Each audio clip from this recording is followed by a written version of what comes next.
मिक्कू और युवी, दो दुनियाओं के रक्षक। भारत के एक छोटे से शहर में दो भाई रहते थे, मिक्कू और युवी। दोनों को विज्ञान, तारों और नई खोजों में बहुत दिलचस्पी थी। एक दिन जब वे अपने पुराने टेलीस्कोप और जंगल में मिले, एक रहस्यमयी क्रिस्टल पर प्रयोग कर रहे थे, तभी एक अजीब सी ऊर्जा चारों ओर फैल गई।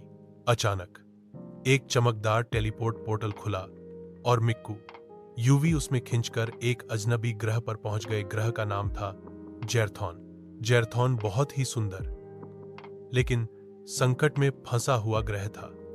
वहां की धरती तैरती पहाड़ियों, नीली नदियों और बोलने वाले पेड़ों से भरी थी।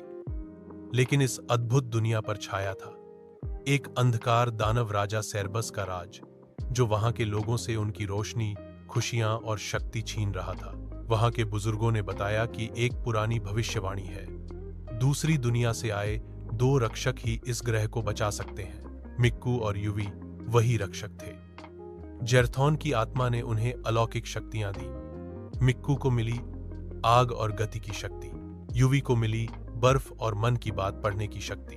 उन्होंने जेरथॉन के गुरुओं से प्रशिक्षण लिया, उन्होंने जादुई जीवों से दोस्ती की, लोगों में फिर से उम्मीद जगाई और अंततः दानव राजा सेरबस के किले में पहुंच गए। एक भयंकर युद्ध हुआ। सेरबस की सेना बहुत शक्तिशाली थी, लेकिन भाइयों की एकता और हिम्मत उससे भी बड़ी थी। उन्होंने मिलकर ब्लेजिंग ब्लिजार्ड नामक शक्ति से सेरबस को हराया और जेरथॉन को आजाद किया। इस जीत के बदले जेरथॉन ने उन्हें एक अनंत शक्ति और धरती पर लौटने का द्वार दिया। जब मिक्कू और युवी धरती पर लौटे तो अब वे सिर्फ साधारण भाई नहीं रहे, वे बन चुके थे पृथ्वी के नए सुपर हीरो। अब जहां भी संकट आता वहां पहुंच जाते थे। मिक्कू और युवी दो भाई, दो रक्षक, दो दुनियाओं की आशा।